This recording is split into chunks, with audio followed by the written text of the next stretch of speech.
On September 30th, 2026, the state of Tennessee is scheduled to do something it has not done in more than 200 years.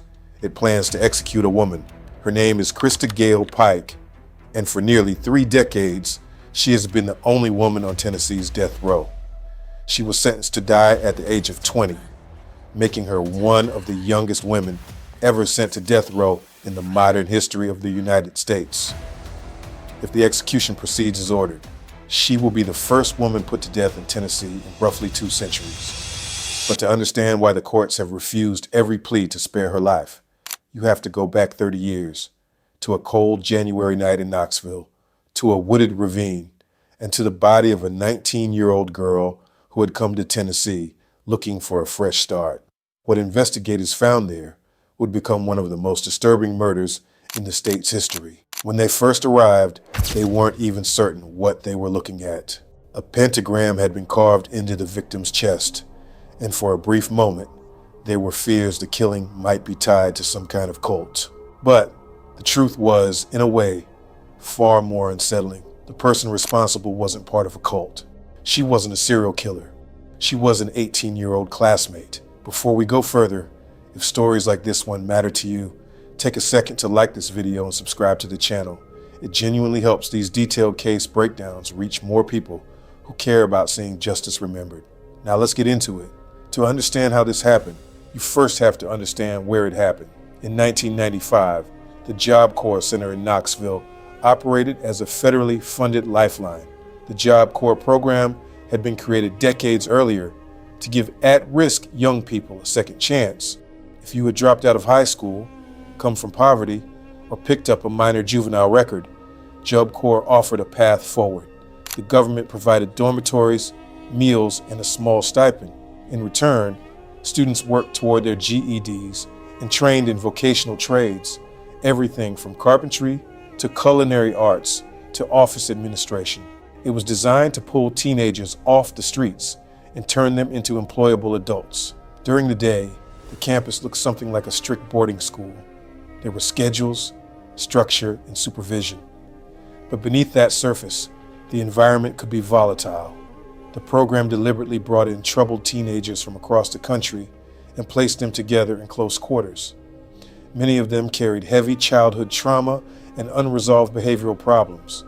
Fights broke out, cliques formed. According to accounts from the program, some students carried razor blades or box cutters, saying they wanted protection. For some young people, Job Corps really was a stepping stone to something better.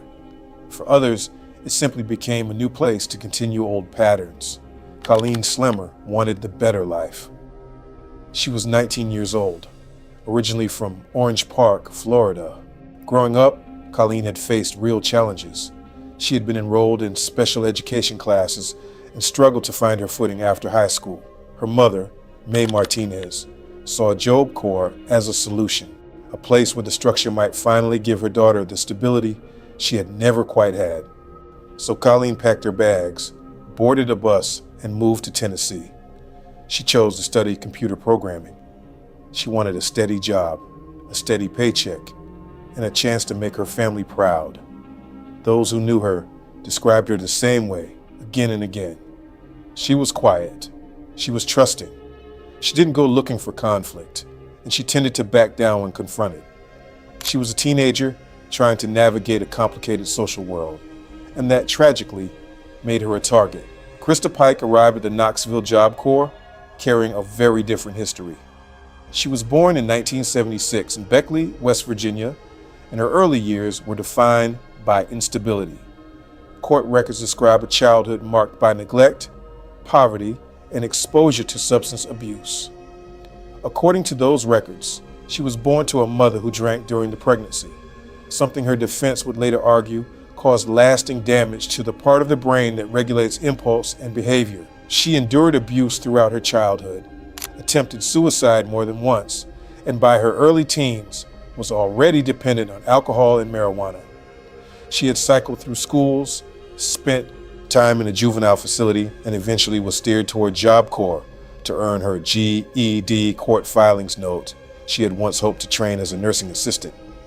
But her difficult background alone does not explain how she operated once she was inside the dormitories. By the accounts that emerged later, when Pike walked the halls, she demanded attention. Other students learned to give her space. She was known to confront people over small slights and seemed to enjoy watching others back down. It wasn't only about anger, according to those who observed her. It was about control. At job corps, Pike began dating a 17-year-old student named Daryl Shipp. Shipp stood out. He had a documented fascination with the occult. He talked about death and dark rituals, and according to accounts from the program, kept a makeshift shrine and spoke openly about Satanism. Together, Pike and Shipp developed a shared interest in the occult, and Pike didn't simply follow his lead. By many descriptions, she embraced a dark persona and pushed it further, along with an 18-year-old acquaintance named Shadala Peterson. The three formed a tight, intimidating circle within the campus, and soon Pike fixed her attention on Colleen. There was no complicated reason behind it. Pike became convinced that Colleen was trying to steal her boyfriend. According to later accounts, the belief may have started with something as small as a wave in the hallway. Rumors spread through the dorms, yet others who were there would say Colleen was actually frightened of Shipp and wanted nothing to do with him or his interests. But the facts didn't seem to matter.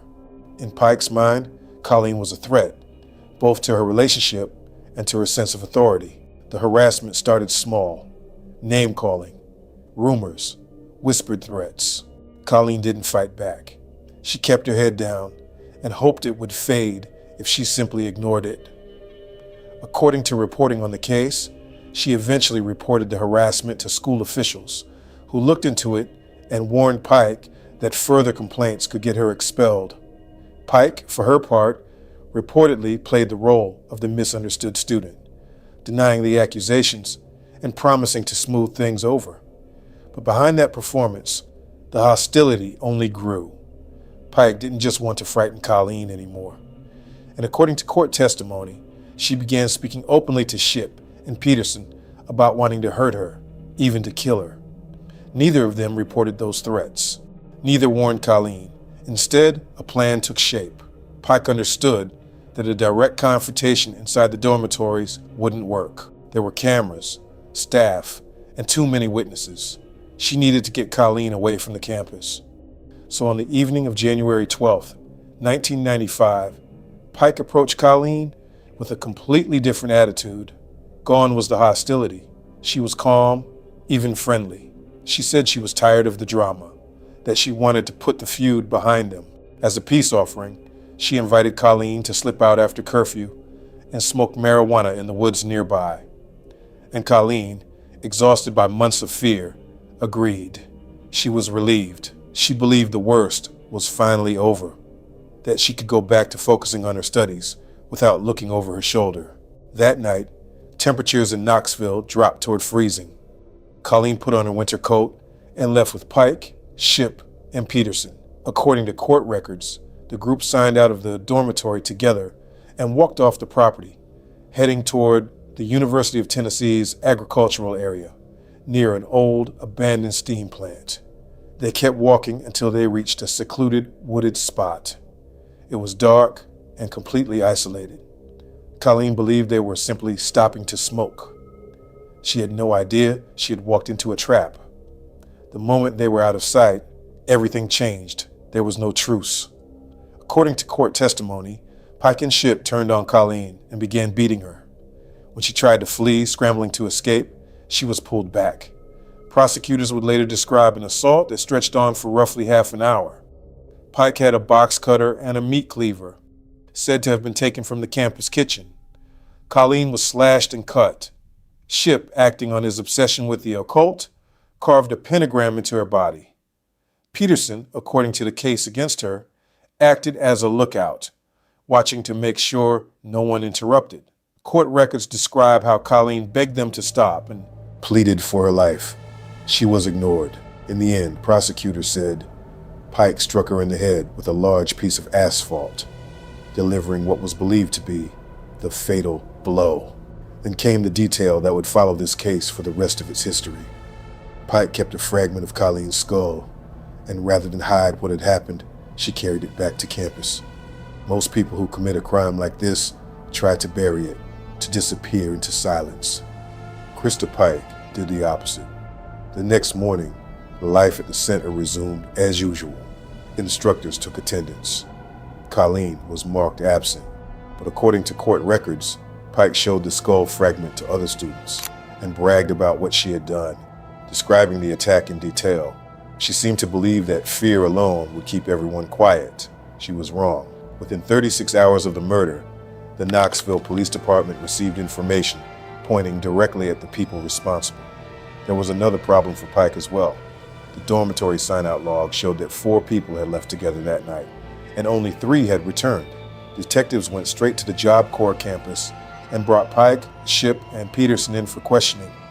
Investigators reportedly expected Pike to deny everything or to immediately ask for a lawyer. Instead, according to the record of the case, she waived her rights and confessed. On the recording, her account was calm and detailed. She admitted to the attack. She admitted to the killing. When detectives searched, they recovered the skull fragment from her jacket, along with other evidence tying the 3 of them to the crime. And that confession, delivered so coldly, would become the centerpiece of everything that followed. The trial, the sentence, and a legal battle that would stretch across 3 decades, all the way to the execution date, now looming over the state of Tennessee. And that confession, delivered so coldly, would become the centerpiece of everything that followed.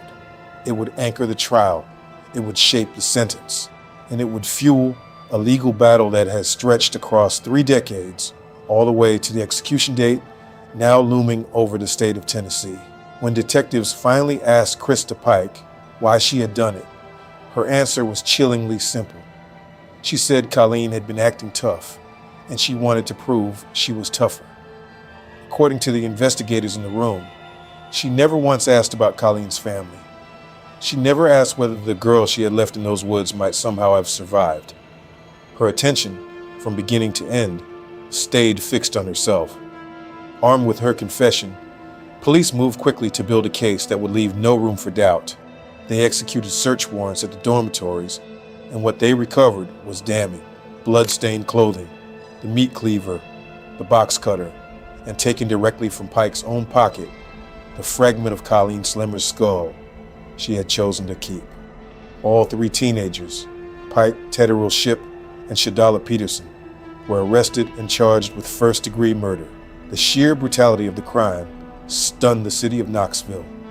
Local news carried the story for weeks, and the details only grew harder to absorb with each new report. In early 1996, Christa Pike stood trial. From the outside, the prosecution's case looked airtight. This was not a case built on guesswork or thin circumstantial threads. Prosecutors had the murder weapons. They had the physical evidence, and most damning of all, they had Pike's own voice, recorded on tape, calmly describing what she had done. During the trial, that confession was played for the jury. Sitting in the gallery was Mae Martinez, Colleen's mother, forced to listen as her daughter's killer described the murder without a trace of panic in her voice. According to those present, the recording captured Pike laughing as she recounted it. Pike's defense team did not try to deny that she was there or that she took part. Instead, they asked the jury to look at where she had come from. They argued that she was the product of severe, unrelenting childhood trauma. They pointed to the neglect, the abuse, and the untreated mental health struggles that had shadowed her since birth. They argued that damage done to her developing brain had left her without the full capacity to grasp the weight of her actions. It was a genuine attempt to explain the unexplainable. But the jury did not accept it as a reason to spare her. They weighed it against the premeditation. They weighed it against the fake peace offering that had lured Colleen into the dark. They weighed it against the prolonged, deliberate nature of the assault. It took them only a few hours to return a verdict. Christa Pike was found guilty of first-degree murder and conspiracy to commit murder. On March 30th, 1996, the sentence came down. At just 20 years old, Christa Pike became the youngest woman on death row in the United States. Her accomplices, however, would walk very different paths. Tedderell Shipp had been 17 at the time of the killing. Because he was legally a juvenile, he could not be sentenced to death. He received a life sentence with the possibility of parole somewhere far down the line. Shadala Peterson's outcome was more startling still. Prosecutors treated her role as that of a lookout, and she cooperated fully with investigators. In exchange, she was allowed to plead to a lesser charge. She served no prison time and eventually walked free. That disparity, one woman condemned to die, one man in prison for life, and one accomplice released, left Colleen's family with a wound that never fully closed. Mae Martinez responded the only way she could. She began what would become a decades-long vigil, attending appeal hearing after appeal hearing, parole meeting after parole meeting, refusing to let the courts or the public forget the daughter she had lost. For most people, a death sentence feels like the final chapter. For Christa Pike, it was nothing of the sort. When someone is sentenced to death, the public often assumes the story is over. In reality, the appeals process can stretch on for decades. And through those long years, Pike did not fade quietly into the routine of prison life. She was held at a women's facility in Nashville, and as the only woman on Tennessee's death row, she lived under tight security. Yet even there, she found ways to operate. In August 2001, she approached a fellow inmate named Patricia Jones. According to prison authorities, Pike wrapped a shoelace around the woman's neck and tried to strangle her inside the unit. Correctional officers intervened before Jones was killed. Pike was tried and convicted of attempted murder, and more time was added to a sentence she was already unlikely to outlive. But violence was not her only instrument. While sitting on death row, Pike developed a pattern that prison investigators would come to describe as calculated manipulation. She began writing letters to men on the outside. Some were admirers who had followed her case. Others had never met her at all. In those letters, she cast herself as misunderstood, a young woman failed and victimized by the justice system. Some of the men came to believe she loved them. Some sent her money. At least one became convinced he was rescuing an innocent woman. Investigators believe Pike was doing something far more deliberate, studying each man and telling every one of them precisely what he wanted to hear. According to those investigators, some of those relationships were about far more than companionship. Over time, they became part of a long-running effort to get her out of prison. And in 2012, that effort took its most serious form. Pike turned her attention to a male correctional officer who worked in her housing unit. In any prison, guards and inmates see each other every single day. They talk. Familiarity builds. Boundaries get tested, according to the case against him. Pike drew that officer into a romantic relationship.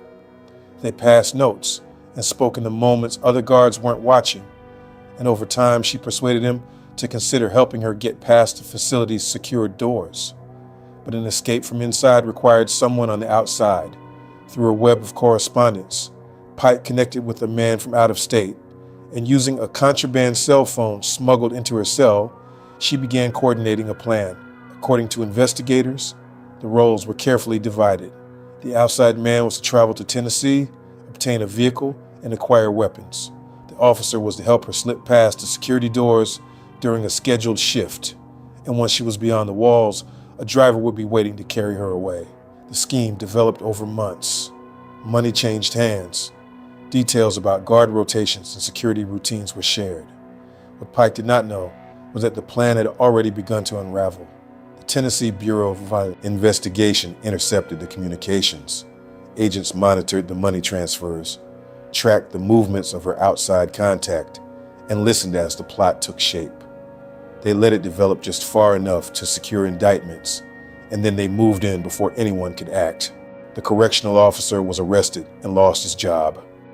The outside accomplice was apprehended. Pike's cell was raided, and the contraband phone seized. The investigation had proven something remarkable and deeply unsettling.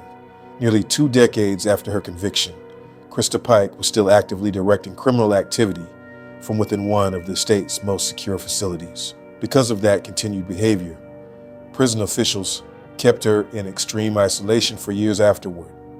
Eventually, her legal team filed a suit, arguing that the prolonged isolation amounted to unconstitutional solitary confinement. In late 2024, the state settled, granting her somewhat more time out of her cell. But by then, a far larger reckoning was drawing near. The landscape of capital punishment in Tennessee had shifted dramatically. For years, executions in the state had effectively been paused. Tennessee had come under intense scrutiny over its lethal injection procedures following a series of deeply troubled executions, and the governor ordered a full review of the protocols. The death chamber went quiet. Then that review was completed. The Department of Correction revised its procedures. The state secured the drugs it needed, and the Attorney General's office began pressing hard to move forward with inmates who had exhausted their standard appeals. Christa Pike's name rose to the very top of that list. On September 30th, 2025, the Tennessee Supreme Court granted the state's request and set a firm date. She was scheduled to be executed on September 30th, 2026. If it is carried out, she will become the first woman executed in Tennessee in more than 200 years. Confronted with an actual date on the calendar, Pike's attorneys launched a final legal campaign. They have petitioned the governor for clemency, asking him to commute her sentence to life in prison. They argue that executing someone for a crime committed at 18 runs against modern understandings of how the adolescent brain develops, and they point again to the vast gap between her fate and that of Totterell's ship. Their central effort, however, is a lawsuit challenging the method itself. Tennessee now relies on a single drug, pentobarbital, to carry out executions. Pike's lawsuit argues that using it on her would amount to cruel and unusual punishment. Her attorneys claim she has a documented medical condition affecting her blood, and that the drug would trigger a reaction, causing her lungs to rapidly fill with fluid. In effect, they argue, she would experience the sensation of drowning on the gurney before the drug stopped her heart. The state firmly disputes this, insisting the protocol is both lawful and humane. State attorneys also note a legal wrinkle. Because Pike's crime occurred before a cutoff in state law, she retains the right to choose the electric chair instead. If she truly fears the injection, they argue, she has an alternative available to her. The courts are now weighing those competing arguments. The Attorney General's office maintains that the time for appeals has run out, pointing to the 30 years Colleen's family has already waited in citing the 2001 strangulation attempt and the 2012 escape plot as evidence that Pike cannot be safely managed even under maximum security. Should the federal courts dismiss the challenge to the drug protocol, the remaining legal avenues will close and the state will be cleared to proceed. Job Corps was built on a simple belief that a change of surroundings could change a young person's future. For Colleen Slemmer, it was meant to be the start of a new life. For Christa Pike, it became the place where she committed the crime that would come to define the rest of hers. More than 30 years after Colleen walked into those woods, believing a long, frightening feud had finally ended, Tennessee is preparing to carry out the sentence handed down in 1996. Whether that execution ultimately goes forward will be decided in a courtroom. But the facts of what happened that night are no longer in dispute. A young woman who came looking for a second chance never made it home, and nothing the courts decide now can give Colleen Slemmer back the life she never had the chance to live. If this crime story moved you, take a moment to like this video and subscribe to the channel so that the cases we cover and the people at the heart of them are never quietly forgotten.